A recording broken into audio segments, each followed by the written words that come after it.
Welcome to RMIS Academy's newspaper teaching class. Myself is Rajesh, faculty of again faculty of Current Affairs and Sociology. So we'll go into the first news. Foreign nationals, two other held for human trafficking. So the society-based news because human trafficking is all based on society and meaning, relevant law, causes, challenges, and we'll also see the solutions. இதான் நம்ம இந்த particular நியூஸ்ல பார்க்க போறோம். Actually speaking இந்த நியூஸ்ல இருந்து நம்ம ஒரு பாயிண்ட்மே எடுக்க முடியாது. நியூஸ்ல ஒரு பாயிண்ட்மே இல்லை, அரெஸ்ட் பண்ணியிருக்காங்கன்னு மட்டும்தான் இருக்கு.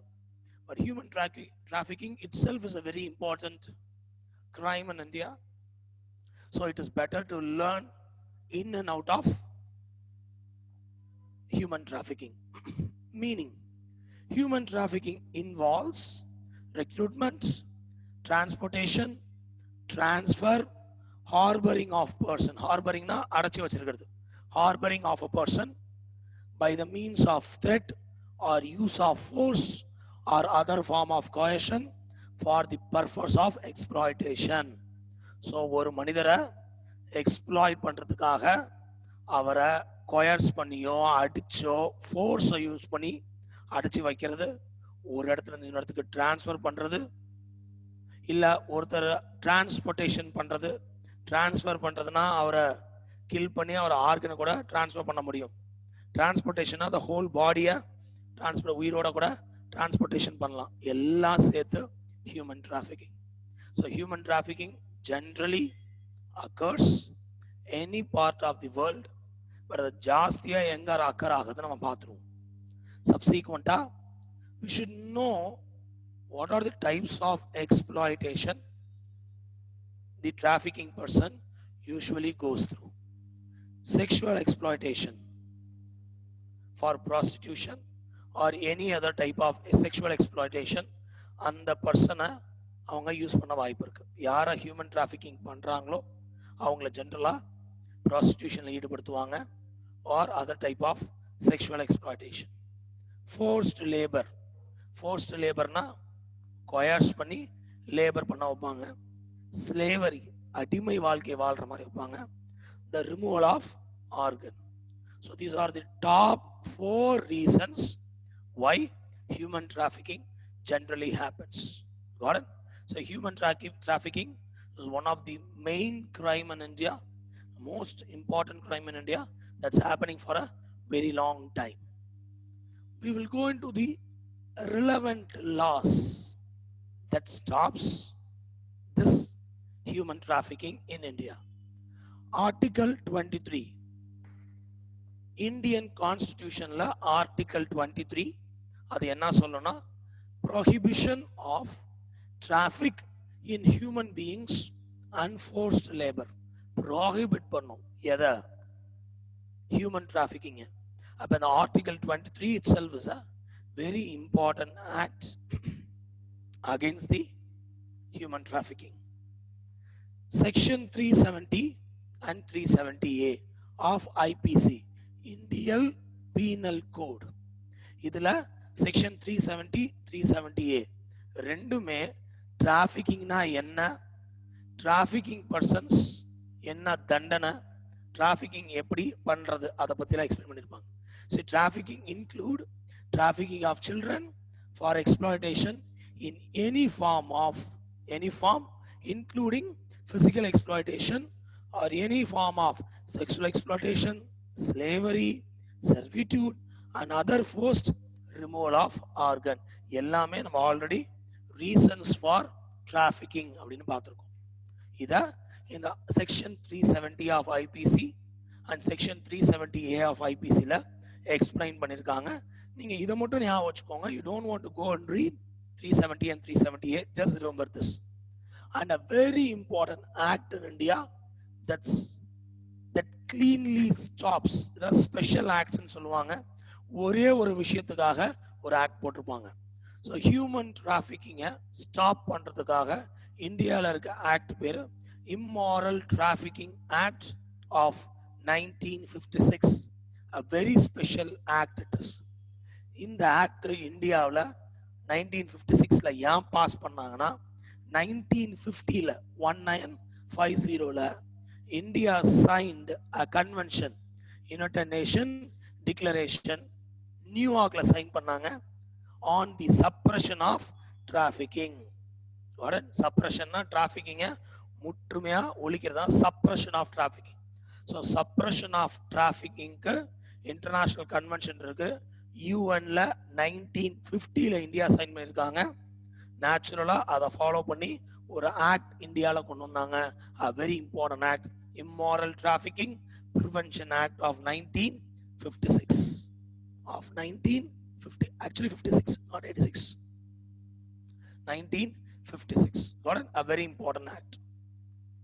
இதான் relevant class. Subsequent what are the causes of this human trafficking? ஏன் ஒரு சிலர் ஹியூமன் டிராஃபிக்கிங்ல ஈடுபடுறாங்க, அவங்களுக்கு தெரியும் அது ராங் அப்படின்னு இருந்தாலும் ஈடுபடுறாங்க. ஹியூமன் டிராஃபிக்கிங்ல ஏன் சில பேர் மாட்டிக்கிறாங்க? First reason is poverty. See, I have no food, so there is no other go. I need to travel to other parts of a place, ஒரு கண்ட்ரி இல்லை வேற கண்ட்ரி போய் நான் ஒர்க் பண்ற மாதிரி இருக்கும். அப்ப யாராவது என்ன ஃபோர்ஸ்டா ஸ்லேவரி ஆக்க முடியும், இல்லை ஃபோர்ஸ்ட் லேபர் ஆக்க முடியும், இல்லை என்ன டிராஃபிக்கிங் பண்ணி can be used for some other purpose also. The first important reason is what? Poverty. Social practice. What is a social practice? See, in India we give very less importance to female. Correct தானே? அப்படிதான் இருக்கு. It's a wrong one, but அதான் பண்றாங்க. So subordinate attitude of female over a male and superordinate attitude of male over a female is again an important reason for what? This type of trafficking. Got it? Third one is migration. When I have no money, I need to migrate from one part to another part. நான் என் ஊர்லயே இருந்தேன்னா என்னை trafficking பண்றது அவ்வளோ easy இல்லை. Because நான் 2 நாள் இல்லைன்னா everybody came to know some person is missing, உடனே போலீஸ் கம்ப்ளைண்ட் ரைஸ் பண்ண முடியும். ஆனால் அதுவே நான் ஏதோ ஒரு ஊரில் போய் வாழ்கிறேன், நான் காணா போயிட்டுனா கூட சில பேர் என்ன பண்ண மாட்டாங்க, கண்டுக்க மாட்டாங்க. So migration is again aiding human trafficking. ஜென்ரலா ஹியூமன் டிராஃபிக்கிங் பண்றவங்க இப்போ இந்த நியூஸ்லேயே பார்த்தீங்கன்னா பங்களாதேஷ் அண்ட் நேபாள் சிட்டிசன்ஸ் தான் அதிகமாக என்ன பண்றாங்க, ஹியூமன் டிராஃபிக்கிங் பண்றாங்க. ஏன்னா அவங்கெல்லாம் பங்களாதேஷ்ல இருந்து இந்தியாவுக்கு வந்தவங்க, நேபாள்ல இருந்து இந்தியா வந்தவங்க, அவங்களுக்கு பேசிக்கா பெரிய லெவல்ல லோக்கல் எக்ஸ்போஷர் இருக்காது. ஸோ ஈஸியா அந்த ஹியூமன் டிராஃபிக்கிங் ரெக்ரூட்மெண்ட் குரூப்ல அவங்க மாட்டிக்க வாய்ப்பு இருக்கு. Involvement of international criminal organisation. பல டெரரிசம் ஆர்கனைசேஷன்ஸ் அண்ட் பல international criminal mafias are actually trading in human for money. So international லெவலில் அது ஒரு பெரிய கேங் அப்படிங்கிறதுனால இதை நம்ம டார்கெட் பண்ணி டெஸ்ட்ராய் பண்றது அவ்வளோ ஈஸி இல்லை. ஸோ காஸ்ட்ல இன்வால்மெண்ட் ஆஃப் இன்டர்நேஷனல் கிரிமினல் ஆர்கனைசேஷன்ஸும் இருக்கு. Corrupt officials. The officials in every nation should work towards the betterment of the nation, but corrupt officials, by getting corrupted, they'll allow certain immoral activities to prevail. அப்படி ஒரு immoral activity-ய corrupt officials prevail பண்ண விடுறாங்க. அதான் இந்த particular human trafficking. ஒருவேளை officials நினைச்சா டெஃபினட்டா human டிராஃபிக்கிங்கை கம்ப்ளீட்டா ஸ்டாப் பண்ண முடியும், but corrupt officials are not doing it. And porous border. ஒருவேளை நான் ஹியூமன் டிராஃபிக்கிங் பண்ணிட்டேன் அப்படின்னா அந்த பர்டிகுலர் ஹியூமனை நான் அடுத்த நாட்டில் எடுத்துட்டு போய் விற்கணும். ஜென்ரலா it is not that easy to move from one border to other border, because எல்லா பார்டர்லையுமே ஸ்ட்ராங் பார்டர் செக்யூரிட்டி ஃபோர்ஸஸ் இருப்பாங்க. ஆனால் சில பார்டர் போரஸ் பார்டராக இருக்கும். For example India Nepal border, India Bangladesh border are porous border. Porous பார்டர்னா இப்போ சிம்பிளாக அண்டர்ஸ்டாண்ட் பண்ணிக்கோங்க, கொஞ்சம் ஈஸியாக பார்டர் கிராஸ் பண்ண முடியும். அந்த இடத்துல பாதுகாப்புல இருக்கவங்க கொஞ்சம் லக்குனாஸ் இருக்கு, certain lacunas in border security. So கொஞ்சம் ஈஸியா பார்டர் கிராஸ் பண்ண முடியும் in comparison to other border. அதான் porous border. So these are the major reasons why still human trafficking prevails. Subsequently what are the magnitude of the problem? எவ்வளோ பெருசு challenges, what are the magnitude, எவ்வளோ பெரிய problem இது? Women and children are most of the easy targets. What majority of the time 90% மேல 90% மேலேயே விமனும் சில்ட்ரனும் தான் target. But it is affecting children and women to the most. The issue of trafficking is mostly prevalent in Africa and Asia, especially Sagaran region of Africa and Asia பொறுத்த வரைக்கும் central ஏஷியாலையும் south ஏஷியால India, Nepal, Bangladesh, Pakistan, இந்த 4 ரீஜன்ல human trafficking ப்ரிவேலண்டா இருக்கு. Got it? Very important. Majority of the trafficking happening within a region. ஜென்ரலா trafficking ஒரு ரீஜனுக்குள்ளேயே நிறைய நடக்கக்கூடிய வாய்ப்பு இருக்கு. நம்ம நினைக்கிறோம் trafficking generally happens between one nation and other region. அப்படி கிடையாது. ஒரு ரீஜன்லயே நடக்கும். இன்னும் சொல்ல போனா ஒரு கண்ட்ரி உள்ளேயே 60% ஆஃப் த டிராஃபிக்கிங் நடக்குது. அப்ப ஜேஎன்கே சிட்டிசனை நான் அங்கிருந்து டிராஃபிக்கிங் பண்ணி தமிழ்நாட்டில் வேலைக்கு வைப்பேன். தமிழ்நாட்டில இருந்து ஒருத்தரை டிராஃபிக்கிங் பண்ணி ஜேஎன்கேல வித்துருவேன். And last one in India, West Bengal, Assam, Chhattisgarh, Jharkhand are the most affected states. இந்த 4 ஸ்டேட்ஸ் அதிகமாக பாதிக்கப்படுறாங்க. ஃபர்ஸ்ட் இருக்கிறது வெஸ்ட் பெங்கால். ஏன்னா இவங்க தான் பங்களாதேஷோட ஒரு பெரிய பார்டரை ஷேர் பண்ணியிருக்காங்க. ஸோ ரொம்ப ஈஸியா அஃபெக்ட் ஆகிறாங்க. What are the challenges subsequently with respect to this particular, human trafficking? Drug, weapon, and human trafficking. Top 3 international crime activities. Drug smuggling is number 1. Weapon smuggling is number 2. Human smuggling or human trafficking is number 3. So ரொம்ப பெரிய problem இது. But police priorities இந்தியாவில் போலீஸோட priority list of கிரைம்ஸில் top 5ல இந்த human trafficking இல்லை. Top 5ல drugs, weapon இருக்கு போலீஸோட priority list of கிரைம்ஸில். ஆனால் என்ன இல்லை? டிராஃபிக்கிங் இல்லை. அப்போ Indian police is giving a minimum effort towards stopping trafficking. Social media is becoming a new tool for human trafficking because உங்களை ஈஸியா சோஷியல் மீடியால ஏமாத்திட முடியும். ஃபேஸ்புக்ல யாரோ மெசேஜ் அனுப்பிச்சு ஃப்ரெண்ட் ஆகி இங்க வாங்கன்னு கூப்பிடுவாங்க. சரி, நம்மளும் நம்பி போவோம். அங்க நம்மளை வச்சு என்ன பண்ண வாய்ப்பு இருக்கு? அப்டேக் பண்ண வாய்ப்பு இருக்கு. நம்மளை ஹியூமன் டிராஃபிக்கிங் பண்ண வாய்ப்பு இருக்கு. There is not enough data on the crime. Actually, Justice Verma Committee, Nirbhaya case பத்தி உங்களுக்கு தெரியும். Nirbhaya rape case. அதுக்கப்புறம் வந்ததான் justice Verma committee. Justice Verma என்ன சொன்னார்னா, அவரோட கமிட்டி ரிப்போர்ட்ல மிஸ்ஸிங் பர்சன்ஸோட ஃபுல் டேட்டா நமக்கு வேணும் அப்படின்னு சொன்னாரு. ஆனா அது இந்தியாவில் இது வரைக்கும் என்னவா இல்லை? அவைலபிளா இல்லை. Corruption leads to unfaithful implementation of law. Though we have law, corruption prevails. Human trafficking பண்ற gangs officials ஒரு சின்ன தொகையா கரப்ஷனா கொடுத்துறதுனால ப்ராப்ளம் இன்னும் ப்ரிவேல் ஆகுது. அடுத்து solutions. What we can do? Capacity building of police stations. Police station ரைட்டா build பண்ணணும். We should give training. We should give enough understanding towards what is human trafficking, how big the problem is. நம்ம யாருக்கு சொல்லி தரணும்? அந்த போலீஸ்க்கு சொல்லி தரணும். நேச்சுரலா we can have a very good outcome. ரெண்டாவது, செப்பரேட் சென்சஸை எடுக்க ஆரம்பிக்கணும். ஜஸ்டிஸ் வெர்மா கமிட்டி ஆல்ரெடி சொன்னேன், அவர் சொன்னதை நம்ம இம்ப்ளிமெண்ட் பண்ணணும். We should have a separate census for the person missing. Improve the role of NGO. NGO have a very deep understanding about every society. NGOs can go so close with society and they can understand why they are either doing trafficking or getting suffered because of trafficking. அப்ப போய் advice பண்ணி அவங்கள change பண்ண முடியும். Education and poverty alleviation. You should improve the education. நேச்சுரலா poverty கம்மியாயிடும். அப்ப எவ்வளோக்கு எவ்வளோ நீங்க எஜுகேட் பண்றீங்களோ பீப்புளை, அவ்வளோக்கு அவ்வளோ பாவர்ட்டி அலிவேஷன் நடக்கும். And last one is awareness programme. ஃபேஸ்புக்கோ இல்லை எதனாவது ஆன்லைன்லயோ யாராவது நமக்கு தேவையில்லாத ஆட்கள் சேட் பண்ணாங்கன்னா முடிஞ்ச அளவுக்கு அதை தவிர்த்திடணும். பிகாஸ் அதான் அவேர்னஸ். யாராவது நமக்கு இருட்டா இருக்கும் போது யாராவது அட்ரஸ் கேட்கறாங்கன்னா கொஞ்சம் தவிர்த்திடணும். And you should have a basic aware. ரொம்ப தைரியமா செயல்படக்கூடாது. சில இடத்துல அவேர்னஸோட கொஞ்சம் பத்திரமா இருக்கணும். அந்த மாதிரிலாம் சொல்லி தருவாங்க. And this is called human trafficking. Inner note of human trafficking உங்களுக்கு நடத்திட்டேன். Got it? So this is today's mains question. Last time உங்களுக்கு அந்த mains question சொல்றேன். Now the second news. 95 migrants who fled Libya at the risk of drowning. சரி. International Organization of Migration, இந்த இடத்துல அந்த particular word இருக்கு. அதுக்கப்புறம் Libya problem நம்ம என்னன்னு பார்ப்போம். Got it? Sorry, it's not hepatitis. International Organization of Migration. Got it?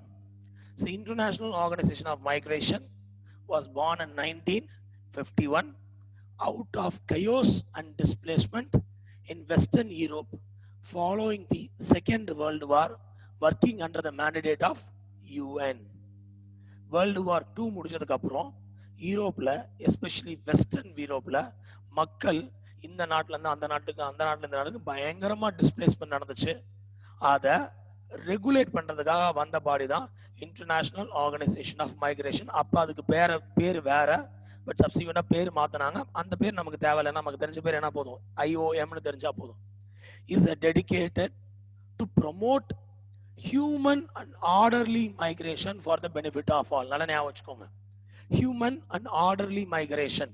கயோட்டிக்கா migrate ஆகக்கூடாது, ஹியூமனா மைக்ரேட் ஆகணும். ஹியூமனி மைக்ரேட்னா இந்த கண்ட்ரில இருந்து அந்த கண்ட்ரிக்கு ஒருத்தங்க மைக்ரேட் ஆயிட்டு இருக்காங்கன்னா அவங்களுக்கு தேவையான சாப்பாடு, அந்த மாதிரி சில விஷயங்களை அவங்க ஹெல்ப் பண்ணுவாங்க ஆக்சுவலி. அண்ட் எந்த கண்ட்ரியை அவங்க ரீச் பண்றாங்களோ அந்த கண்ட்ரியில இந்த மைக்ரண்ட் பீப்புளை கொஞ்சம் ஒழுங்கா நடத்துறாங்களா இல்லையான்னு பாக்குற வேலையும் யாருது, IOM, international organisation for migration. And orderly, ரொம்ப கயோட்டிக்கா ஒரு நேஷன்ல இருந்து இன்னொரு நேஷனுக்கு மைக்ரேட் ஆயிட்டாங்கன்னா, மைக்ரேஷனா people movement from one place to other place. So ரொம்ப கயோட்டிக்கா மைக்ரேட் ஆயிட்டாங்கன்னா which will definitely create a problem for the nation which is accepting the migrant population. So கொஞ்சம் orderly migration இருக்கணும். இந்த particular organization does by providing services and advice to the government and migrants. இவங்க கவர்மெண்ட்டுக்கும் அந்த மைக்ரன்ஸுக்கும் advice பண்ணுவாங்க என்ன பண்ணணும் ஏது பண்ணணும்னு. ஆனா இவங்க மைக்ரேஷனை ப்ரொமோட் பண்ண மாட்டாங்க. These guys will not promote migration, but if somebody is migrating they will give advices to them. அப்படி பார்த்தா லிபியான்ற ஒரு நேஷன் மெடிட்டரேனியன் சீல இருக்கு இந்த பர்டிகுலர் நேஷன். இந்த பர்டிகுலர் நேஷன்ல லாஸ்ட் 10 இயர்ஸா 2 பிக் ப்ராப்ளம். கவர்மெண்ட் ஒன்னு இருக்கு, இந்த கவர்மெண்ட்டுக்கு அகேன்ஸ்டா ஒரு மிலிட்டன்ட் குரூப் ஃபைட் பண்ணிட்டு இருக்காங்க. அதனால இங்க இருக்க மக்கள் கொஞ்சம் கொஞ்சமா நார்த்துக்கு மூவ் ஆகி, நார்த்ல யூரோப் இருக்கும். ஸோ நார்தர்ன் ஆப்பிரிக்கால இருக்க நேஷன் தான் இந்த லிபியா. மெடிட்டரேனியன் சி, இங்க பாருங்க இட்டாலி வந்துருச்சு, இட்டாலிக்கு மேலதான் அப்கோர்ஸ் யூரோப் எல்லாம் இருக்கு. ஸோ யூரோப்ல போய் செட்டில் ஆயிட்டா நம்ம லிபியால படுற கஷ்டத்தை யூரோப்ல பட மாட்டோம் நம்பி இவங்க இங்க இருந்து இங்க மூவ் ஆகுறாங்க. அது சின்ன சின்ன படகுல மூவ் ஆகுறாங்க. அப்படி ஒரு 100 பேர் மூவ் ஆயிருக்காங்க, அது 95 பேர் தண்ணியில இருக்காங்க, ட்ரவுன் ஆகிற நிலைமையில இருக்காங்க. அததான் இன்டர்நேஷனல் ஆர்கனைசேஷன் ஆஃப் மைக்ரேஷன் சொல்லியிருக்காங்க. இப்ப either Libya or Tunisia or some other nation nearby that particular person should come and help. See, there are 2 major migration as of now happening in the world. One is Libya, one more is Rohingya. Rohingya Muslims பத்தி நம்ம already பேசிட்டோம், early newspaper teaching classல பேசியிருக்கோம். But இங்க Libya. So இப்போதைக்கு வேர்ல்டுல ஃபேமஸா 2 migrations, one is Libyan migration, other one is Rohingya migration. நிறைய migrations தான் மாதிரி வரும், பட் இப்போதைக்கு தான் ஃபேமஸா இருக்கு. Next news, China chairs meet with Afghanistan, Pakistan, Nepal foreign ministers. 4 proposal கொடுத்துருக்காங்க அந்த 3 நேஷனுக்கு. இது ஒரு பெரிய ப்ராப்ளம் தான், because India now losing their relationship with, of course, Pakistan கூட எப்பயுமே கிடையாது, நேபாள் கூட லாஸ்ட் 5 years ரொம்ப பிரச்சனையா இருக்கு. Of late there is a peace process going on between Afghan government and Taliban. As of now, think of, there is a government in Afghanistan and Talibans are militant group. இவங்க 2 பேத்துக்கு நடுவுல ஒரு piece process போயிட்டு இருக்கு. இந்த peace ப்ராசஸ்ல India is not involving itself. அப்ப ஆப்கானிஸ்தானோட நேஷன் ஸ்ட்ரக்சர் எப்படி வரப்போகுது அப்படின்றத இந்தியா ஒரு பார்ட்டா இல்ல. India is not a part of subsequent Afghan nation building. Because அந்த பீஸ் ப்ராசஸ்ல இந்தியா பார்ட்டா இல்ல. ஆனா இந்த பர்டிகுலர் அந்த 4 ப்ரொபோசல்ஸ்ல இந்த 4 கண்ட்ரியும் Nepal, Pakistan, Afghanistan and China, all 4 nations assured Afghanistan that we will all be the part of Afghanistan's peace process. அப்ப எல்லாம் ஆப்கானிஸ்தானோட க்ளோஸ் ஆகிறாங்க. யாரு? China, Nepal and Pakistan is getting close to Afghanistan. Already நம்ம ரிலேஷன்ஷிப் வித் ஆப்கானிஸ்தான் கொஞ்சம் ப்ராப்ளமேட்டிக்கா இருக்கு, இன்னும் ப்ராப்ளமேட்டிக்கா ஆக வாய்ப்பு இருக்கு. So that's a very very important proposal what China mat. ஆனா இந்தியா அதுல பார்ட்டால. இப்ப இந்தியாவோட ரியாக்ஷன் நம்ம கொஞ்சம் வெயிட் பண்ணி தான் பார்க்கணும். பிகாஸ் இது நேத்து நியூஸ், நம்ம சப்சிக்வெண்டா இந்தியா என்ன ரியாக்ட் பண்றாங்கன்னு பார்க்கணும். அடுத்து சிபிசி சென்னை சைனா பாகிஸ்தான் எக்கனாமிக் காரிடோர். இந்த China Pakistan economic corridor already நம்ம பேசியிருக்கோம். சிங்ஜியான் ப்ராவின்ஸ்ல இருந்து காதர் ப்ராவின்ஸ் வரைக்கும், சைனால இருக்க சிங்ஜியான் ப்ராவின்ஸ்ல இருந்து பாகிஸ்தான்ல இருக்க காதர் போர்ட் வரைக்கும் அவங்க ஒரு காரிடோர் பில்ட் பண்ணிட்டு இருக்காங்க. அந்த பர்டிகுலர் காரிடோருக்கு ஹெல்ப்ஃபுல்லா இப்ப நம்ம ஏன் ஆப்கானிஸ்தானையும் ஆட் பண்ணிக்க கூடாது? China is here, Pakistan is here, Afghanistan is here. நம்ம ஏன் இந்த காரிடோர்ல ஒரு பார்ட்டை யாரையும் ஆட் பண்ணி கூடாது? ஆப்கானிஸ்தானையும். அப்ப China want to have some good relation with Afghanistan. இதுவும் யாருக்கு ப்ராப்ளம்? இந்தியாவுக்கு. Second proposal, an economic corridor plan with Nepal. அது பேரு trans Himalayan multi dimensional connectivity network. Nepal கூட க்ளோஸ் ஆக பார்க்குறாங்க. Already China is getting so close with Nepal. In order to improve the relation further, they are bringing such a network. And China also offered to help all these 3 nations with the COVID-19 vaccinations. COVID-19 இவங்க vaccines வச்சிருக்காங்க. இந்த வேக்சின்ஸை நான் உங்களுக்கு எல்லாத்துக்கும் தரேன்ற மாதிரி சொல்லியிருக்காங்க. இதுதான் 4 proposal.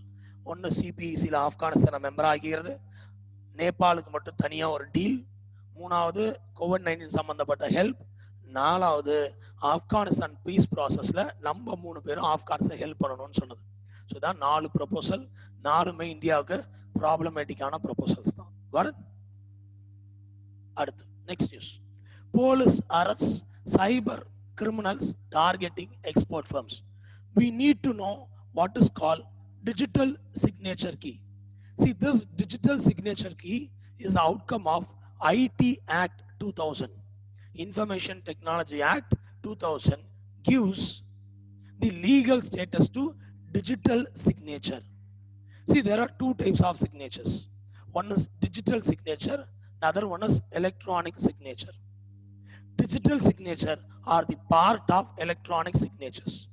Electronic signatures are nothing more than a copy of your signature. நீங்க சைன் போடுறீங்களா, அதோட காப்பி தான் எலக்ட்ரானிக் சிக்னேச்சர். அதோட காப்பி தான் electronic signature. Don't confuse electronic signature with digital signature. Electronic signature is nothing more than a sign. நீங்க sign போடுறீங்களா, அதே தான், அதுவே எலக்ட்ரானிக்கா மாத்திட்டா அதான் எலக்ட்ரானிக் சிக்னேச்சர். ஒவ்வொரு டைமும் நம்ம சைன் போட்டுட்டே இருக்க முடியாது எலக்ட்ரானிக்லி. இப்போ நீங்கள் ஐஏஎஸ் ஆனதுக்கு அப்புறம் உங்களுக்கு அப்பாயின்மெண்ட் ஆர்டரும் கீழே பிரசிடென்ட் சைன் பண்ணிருப்பாரு. பிரசிடென்டே உட்காந்து சைன் பண்ணுவாரா? இல்லை. பிரசிடென்டோட சைனை எலக்ட்ரானிக் ஃபார்மேட்ல வச்சிருப்பாங்க, அதாங்க இம்ப்ரெஷன் கொடுத்து உங்களுக்கு அனுப்பிச்சிருவாங்க. புரியுதா? இதுதான் electronic signature.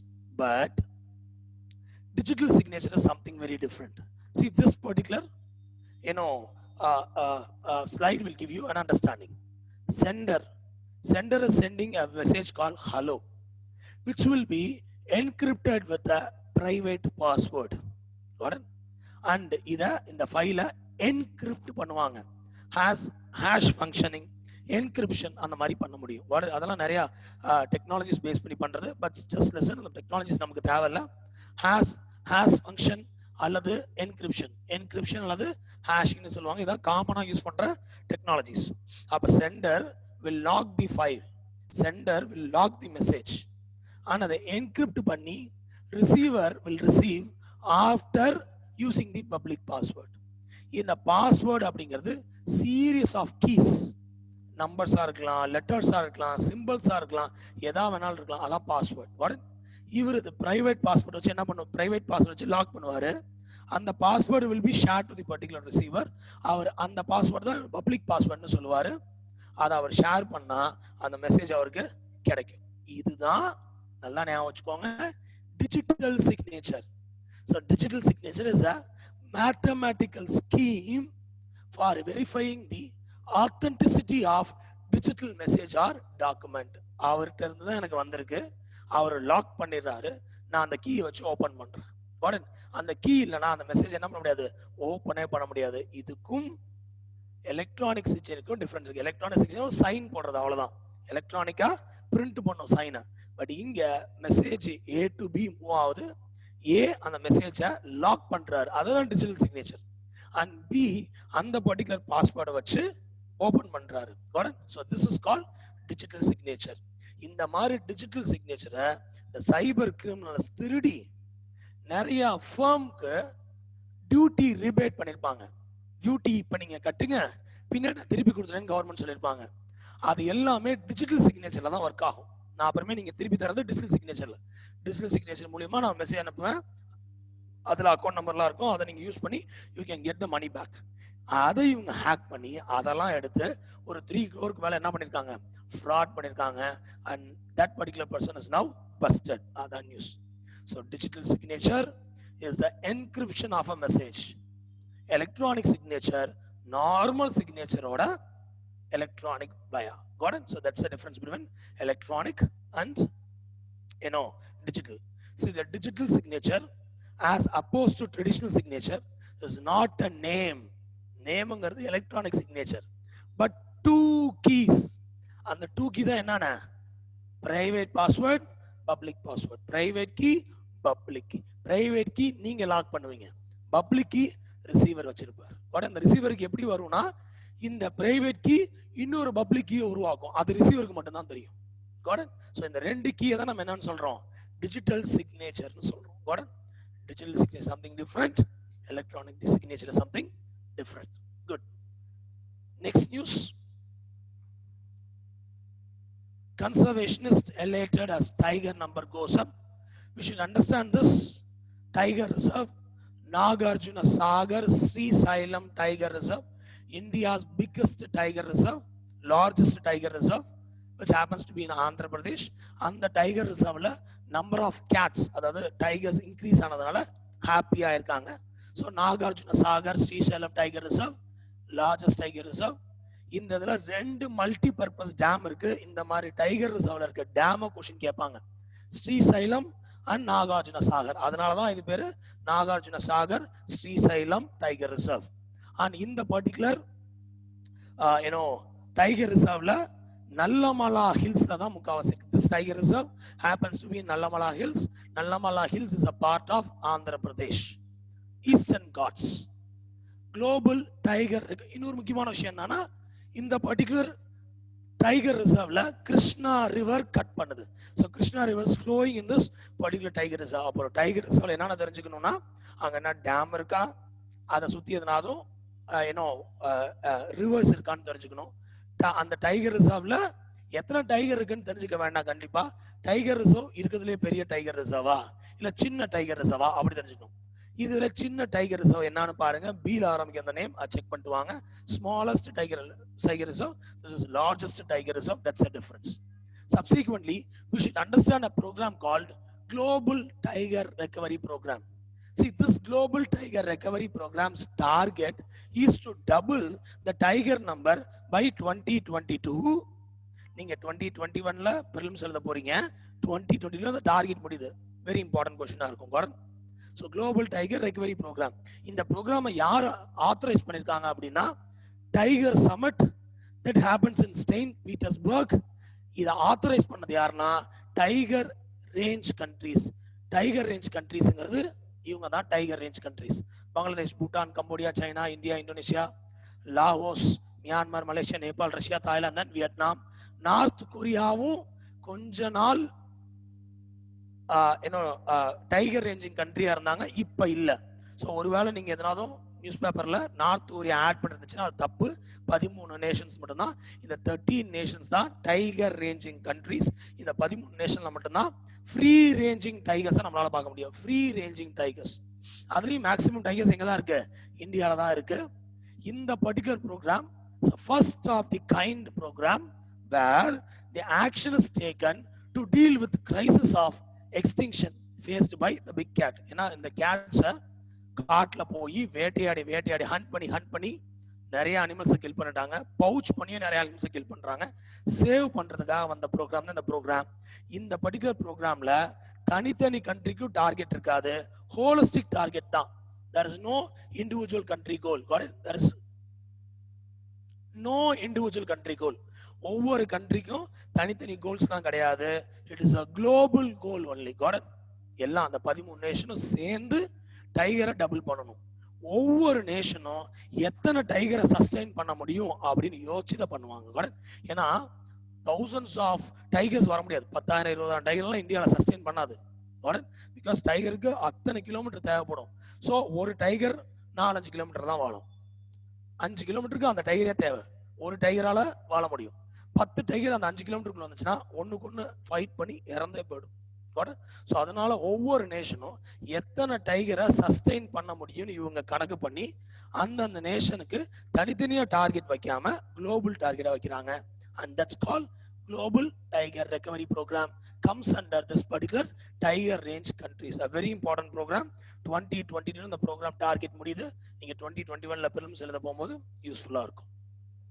This is tiger ranging countries. இங்க இருக்க countries ஞாபகம் வச்சுக்கோங்க. And next news. Israeli team arrives for trial of rapid test kit. இதுல நமக்கு எந்த நியூஸும் தேவையில்லை. ஆனா நமக்கு தேவைப்படுற ஒரே நியூஸ் ஆபரேஷன் பிரீதிங் ஸ்பேஸ். அழகா கேள்வி கேட்க முடியும். Operation breathing space which was in news recently is related to what? அவ்வளவுதான். ஸோ நமக்கு ஒன்னே ஒன்று தேவை. ஆபரேஷன் பிரீதிங் ஸ்பேஸ் என்ன பண்றாங்க? COVID-19க்கு ரேபிட் டெஸ்ட் கிட் டெவலப் பண்றதுக்காக அங்க வந்து டீம் எங்க வந்திருக்காங்க? இந்தியாவுக்கு வந்திருக்காங்க. இவ்வளவுதான் விஷயம். இதெல்லாம் தேவையில்லை. அடுத்து 5 Rafale makes home from France. So பிரான்ஸ்ல இருந்து நேத்து அந்த ஜெட்டு கிளம்பிடுச்சு, முந்தானத்து கிளம்பிடுச்சு, நேத்து யுஏஇ வந்தாச்சு, இன்னைக்கு இந்தியாவுக்கு வந்துடும். ஸோ 5 ரஃபேல் வரப்போது. இந்த நியூஸஸ்ல ஸ்டார்டிங்ல இருக்கிறதெல்லாம் தேவையில்லை, ஒன்று இம்பார்ட்டன்ட் இல்லை. ஆனா இந்த நியூஸஸ்ல 4 மிசைலை பத்தி பேசியிருக்காங்க. The first missile is Meteor missile. Second missile is Scalp. Third missile MICA. Fourth missile is Hammer missile. அந்த 4 மிசைலை பத்தி பேசியிருக்காங்க. அதான் முக்கியம். See this Meteor missile that happens to be a very important missile. இந்த மிசைல் ரொம்ப ஹெல்ப்ஃபுல்லா இருக்கும் in a fighting. இது இந்த பர்டிகுலர் ரஃபேல்ல ஃபிக்ஸ் பண்ற மிசைல்ஸ். இந்த particular missile is actually beyond visual range air to air missile. Beyond visual ரேஞ்ச்னா கண்ணு பார்க்கிற தூரத்தையும் தள்ளி இந்த மிசைலால என்ன பண்ண முடியும்? டார்கெட் பண்ண. அப்ப 50 கிலோமீட்டர் தள்ளி ஒரு பர்டிகுலர் ஏர்கிராஃப்ட் இருக்குன்னா இங்க இருந்து இந்த மிசைலை வச்சு அடிக்க முடியும். சும்மா ஞாபகம் வச்சுக்கோங்க, மீட்டியாரஸ் ஏர் டு ஏர் மிசைல் ஞாபகம் வச்சுக்கோங்க. Beyond visual range air to air missile ஞாபகம் வச்சிருந்தாலும் பரவாயில்ல. பட் சிம்பிளா atlas air to air missile ஞாபகம் வச்சுக்கோங்க. இது மீட்டியார். கண்டிப்பா கேள்வி கேட்க வாய்ப்பு இருக்கு. ஏன்னா பிரான்ஸ்ல இருந்து நம்ம வாங்குற ரொம்ப முக்கியமான ஃபிளைட் ரஃபேல், அதோட ஆடன்ஸ் தான் இந்த மீட்டியார்ஸ். அடுத்து ஸ்கேல்ப் அப்படின்னு ஒரு மிசைல் இருக்கு. SCALP missile is long range stand off attack air to ground missile. Air to ground, air to air first, இது ஏர் டு கிரவுண்ட் மிசைல். அப்ப வானத்துல இருந்து கீழே டார்கெட் பண்ணி அடிக்க முடியும். அடுத்து MICA. MICA is multi mission air to air missile. Multi மிஷன்னா மீட்டியாரை பியாண்ட் விஷுவல் ரேஞ்சில் யூஸ் பண்றது பெட்டர். இந்த பர்டிகுலர் மிக்காவை கண்ணுக்கு பக்கத்துல ஒரு எதிரி இருக்காரு, நீங்க ஏரோப்ளைன்ல உட்காந்துருக்கீங்க, வானத்துல பார்த்தாவே தெரியுறாரு. அப்ப you can use what missile? MICA. Not use this Meteor, because Meteor எங்கேயோ இருக்க ஒரு ஃபிளைட்டை அட்டாக் பண்ணும். எங்கேயோ இருக்க ஃபிளைட் எனக்கு எப்படி சார் தெரியும்? நான் ஆல்ரெடி நியூஸ் பேப்பர் டீச்சிங் கிளாஸ்ல பிஃபோர் ஃபியூ டேஸ் நடத்திருக்கேன். Radar of the particular this particular Rafale is 200 kilometers. 200 கிலோமீட்டரால பார்க்க முடியாத பைலட்டால. ஆனா ரேடர் எவ்வளவு பெருசு, 200 கிலோமீட்டர்ஸ் வரைக்கும் அதை பார்க்க முடியும். அப்ப ரேடர்ல இன்னொரு ஃபிளைட்டுக்கு தெரிஞ்சுட்டு அவ எதை யூஸ் பண்ணி அடிக்கலாம், மீட்டியாரை யூஸ் பண்ணி அடிக்கலாம். Last one is this hammer, highly agile modular munition extended range medium air to ground missile. Scalp மாதிரியே தான், ஆனா இது இன்னும் கொஞ்சம் பவர்ஃபுல்லான மிசைல். பட் அஜைல் மிசைல் உங்களால ஈஸியா டார்கெட்டை சேஞ்ச் பண்ண முடியும் அந்த ஹேமர்ல, பட் ஸ்கேல்ப்ல அதை பண்ண முடியாது. அவ்வளவுதான் விஷயம். ஸோ 4 மிசைலும் ஐஏஎஃப், நம்ம ஐஏஎஃப் வாங்குற இந்த ரஃபேல்ல வைக்கலான்னு பிளான் பண்ணிட்டு இருக்காங்க. Because already Ministry of Defense gave power to all the 3 wing of Indian Defense to buy or procure anything on the urgency base within 300 crores. ஞாபகா emergency procurement plan minister of defence யார் கொடுத்துருக்காங்க, அந்த 3 விங்கிக்கும் அதை use பண்ணி வாங்கலான்னு plan பண்ணிட்டு இருக்காங்க. So all particular 4 missiles are important. Got it, 4 கொஞ்சம் ஞாபகம் வச்சுக்கோங்க. Got good. நீங்க அப்படியே பிளைனா மக்கடிச்சு ஞாபகம் வச்சுக்கிட்டாவே போதுமானது. ஒவ்வொன்றுக்கும் இன்டெப்தாலாம் போய் பார்க்க வேண்டாம். பிகாஸ் யூபிஎஸ்சி பொறுத்த வரைக்கும் இன்டெப்தா ஒரு மிசைலை கேள்வி கேட்க மாட்டாங்க. தட் டு ஃபாரின் மிசைல்ஸை கேள்வி கேட்க மாட்டாங்க. அக்னியை வேணா இன்டெப்தா கேள்வி கேட்கலாம். Agni is indigenous one, but not this foreign missiles. Next news of today, government open கிரவுண்ட்ல ஒரு 2 முக்கியமான ட்ரைபல் குரூப்புக்கு கிளாஸ் எடுக்க அலோவ் பண்ணிருக்காங்க ஜேஎன்கேல. அவங்க Bakarwals and Gujjars. See, this Baker Wals and Gujars are nomadic tribes. They generally comes from this Pir Panjal range. The Pir Panjal range is the range which is below the Great Himalayas. இங்க இருந்து வரவங்க higher reach of Pir Panjal range வரவங்க. இவங்களோட எல்லாமே nomads தான், ஜெனரலா nomads. And this Gujars are generally Muslims also. Muslims நிறைய பேர் இருப்பாங்க. Gujars நிறைய முஸ்லிம்ஸ் இருப்பாங்க. இவங்களோட பாப்புலேஷன் பாத்தீங்கன்னா பாருங்க, இந்தியா மட்டும் இல்ல, மேல இருக்கிற ஆப்கானிஸ்தான் பாகிஸ்தான் வரைக்கும் போகும். கார்டன். ஸோ ஜென்ரலா முஸ்லிம்ஸ் நொமேட்ஸ் இவங்க குழந்தைங்களுக்கு கிளாஸ் எடுக்கிறாங்க. இவங்க ஜென்ரலா வர்றது பீர் பாஞ்சல். ஸோ கொஸ்டின் எப்படி கேட்கலாம்னா, Bakarwals and Gujjars are generally from which part of India அப்படி கேட்க முடியும். அப்ப அவங்க ஜேஎன்கே. இவங்களை நம்ம ஜென்ரலா குஜார்ஸை டிரான்ஸ் ஹியூமன்ஸ் சொல்லுவாங்க. டிரான்ஸ் ஹியூமன்ஸ்னா என்ன அர்த்தம்னா, ஜென்ரலா whenever there is a winter time அவங்க ஒரு பர்டிகுலர் மலைக்கு கீழே வாழ்வாங்க. சம்மர் டைம் வந்துட்டா மலைக்கு மேலே போயிடுவாங்க. இதுதான் அவங்களோட ஜென்ரலா மூவ்மெண்ட். ஸோ ஆல்டிடியூட், வின்டர் டைம்ல மலை மேல ரொம்ப குளிரா இருக்கும், கீழே வாழ்வாங்க. சம்மர் டைம்ல மலை மேலேயே வாழ முடியும், ஏன்னா கொஞ்சம் கூல் தேவைப்படும். ஸோ மேலே போவாங்க. ஸோ இப்படி இவங்களோட மூவ்மெண்ட் இருந்திருக்கு. டிரான்ஸ் ஹியூமன்ஸ் அல்லது நொமாட்ஸ் ஜென்ரலா காமனா சொல்லலாம். But transhumance is the correct word. அடுத்த news, centre to proceed with disinvestment of 23 PSUs. You should know what is called disinvestments. See, disinvestment means sale or liquidation of assets of central and state public sector enterprises, projects and other fixed asset by the government. What? கவர்மெண்ட்டுக்கு சொத்து இருக்குமா, அந்த சொத்தை விற்கிறது தான் என்னது, சிம்பிளா டிஸ்இன்வெஸ்ட்மெண்ட்ஸ். இப்போ ஃபார் எக்ஸாம்பிள், கவர்மெண்ட் கையில ஏன்ற ஒரு ஃபேக்டரி இருக்கு. இந்த ஏன்ற ஃபேக்டரியில 100% ஷேர்ஸ் யாருக்கு சொந்தம், கவர்மெண்ட்டுக்கு சொந்தம். ஆனா கவர்மெண்ட் முடிவு பண்றாங்க, நம்ம ஏன் ஒரு 20% ஷேரை விற்க கூடாது அப்படின்னு முடிவு பண்றாங்க. அப்படி அவங்க முடிவு பண்றது என்னது, டிஸ்இன்வெஸ்ட்மெண்ட்ஸ்.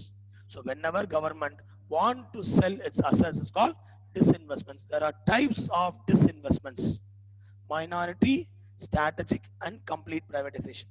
Minority disinvestments na ஒருவேளை கவர்மெண்ட் 100% இருக்கு, ஆனா கவர்மெண்ட் இதுல 49% விற்க ட்ரை பண்றாங்க, 51% யாரே hold பண்ணிக்கிறா, government.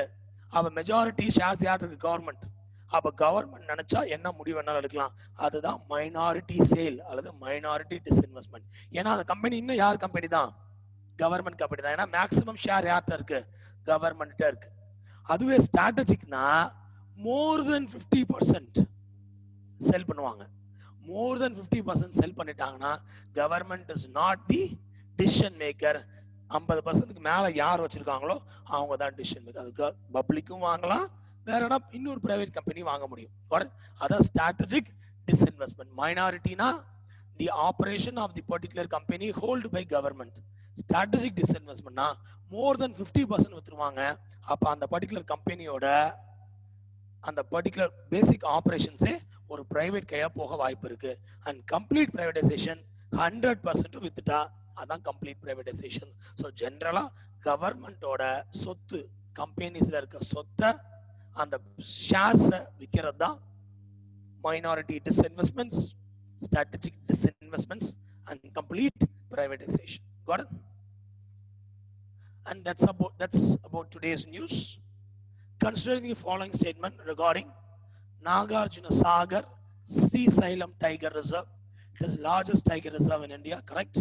River Krishna drains the tiger reserve. Both the statements are correct. Disinvestments is handled by department of investments and public asset management. இப்போ டிஸ்இன்வெஸ்ட்மெண்ட் பார்த்தோம்ல, அதை யார் ஹேண்டில் பண்ணுவாங்கன்னா department of investments and public asset management. இவங்க எந்த ministry கண்ட்ரோலில் வராங்க? நியூஸை பார்த்தாவே நம்ம தெரிஞ்சுக்கலாம். நியூஸ்ல என்ன பேசிருக்காங்க? மினிஸ்ட்ரி ஆஃப் ஃபினான்ஸ் பத்தி பேச, சென்டர் டு ப்ரொசீட் வித் டிஸ்இன்வெஸ்ட்மெண்ட்ஸ். இதை சொன்னது யார் அப்படின்னா இந்த இடத்துல இருக்கு பாருங்க, ஃபினான்ஸ் மினிஸ்டர். அப்ப அந்த டிபார்ட்மெண்ட் எந்த பர்டிகுலர் மினிஸ்ட்ரி கீழே வரும்? Department of ministry of finance. சி மினிஸ்ட்ரி கீழே டிபார்ட்மெண்ட், நிறைய டிபார்ட்மெண்ட் இருக்கும். ஒரு முக்கியமான டிபார்ட்மெண்ட் தான் department of investments and public asset management. அந்த டிபார்ட்மெண்ட் தான் ஜென்ரலா எந்தெந்த கம்பெனியை விற்கலான்னு முடிவெடுப்பாங்க. இப்ப 23 கம்பெனியை விற்கலான்னு முடிவெடுத்திருக்காங்க. அது எந்த மினிஸ்ட்ரி கீழே வருது? Ministry of finance. இப்படியும் கொஸ்டின்ஸ் கேட்பாங்க. Explain the reasons behind and challenges in human trafficking. Reasons எழுதணும், challenges எழுதணும், லாஸ்டா சொல்யூஷன்ஸ் எழுதிடணும். சொல்யூஷன்ஸ் கேட்கல சார் நான் எழுதணும்னு சொல்லக்கூடாது, சொல்யூஷன்ஸ் எழுதிடணும். ஸோ ரீசன்ஸ் எழுதுங்க. Introduction, reasons, challenges and solutions. ஒரு ஆன்சர் கம்ப்ளீட்ஸ். Got it? எழுதுங்க. Next one is study recently disinvested company. எதனாவது கவர்மெண்ட் ஆஃப் இந்தியாவோட கம்பெனி, பிஎஸ்யூ சொல்லணும்ல, பப்ளிக் செக்டார் யூனிட், அது எதனாவதும் டிஸ்இன்வெஸ்ட் பண்ணிருக்காங்கன்னு செக் பண்ணுங்க. Got it? நிறைய பண்ணிருப்பாங்க, 1-2 செக் பண்ணி வைங்க. எக்ஸாம்ஸ்ல நம்ம எழுதுறதுக்கு யூஸ்ஃபுல்லா இருக்கும். மைனாரிட்டி டிஸ்இன்வெஸ்ட்மெண்ட்ல ஒன்று செக் பண்ணுங்க, ஸ்ட்ராட்டஜிக் டிஸ்இன்வெஸ்ட்மெண்ட்ல ஒன்று செக் பண்ணுங்க. Got it? இது ரெண்டையும் செக் பண்ணி வைங்க, எக்ஸாம் நம்ம எழுதுறதுக்கு ரொம்ப யூஸ்ஃபுல்லா இருக்கும். Right? So thank you for listening newspaper teaching class. Have a nice day. Thank you.